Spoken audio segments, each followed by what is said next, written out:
Promoter ni Alas, ipapalit sa kanya si Martin. Pacquiao sparring kay Benavides Jr. Intense. Ito ang pag-usapan natin. Pero bago ang lahat, subscribe po ng channel ko. Huwag niyo na rin kalimutan i-click ang notification bell para lagi kayong una sa balita. Pag-usapan nga po natin mga kaboxing. Sa mga hindi nakakaalam dyan ay napabalita na naka-sparring daw di umano ni pambansang kamao itong si David Benavides. Wala tayong nakitang video na nilabas, bagamat meron naman lumabas na video footage na naka-spar ni Pacman ang kapatid nitong si Jose Benavides Jr. Ito nga at panoodin natin.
Samantalang may nagtanong naman kay Marlon Tapales patungkol sa mga hindi naniniwala sa kanya na kaya niyang talunin itong si Japanese Monster Naoya Inoue.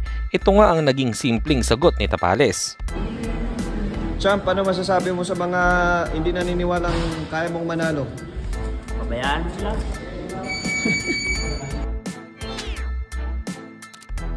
At sa kabilang balita naman tayo mga kaboxing, sa nilabas na balita ni Mr. JM Siyasat ng GMA7 patungkol kay Casimiro at Japanese promoter nito at si Wonderboy. Ayon sa kanya ay nagpapakita ng matinding interes ang treasure kay Cuadro James na siyang nasa pangangalaga ni Daddy Lods. Mukhang napagtanto ng promotion na oras na para humanap sila ng bago at sariwang muka sa Philippine Boxing.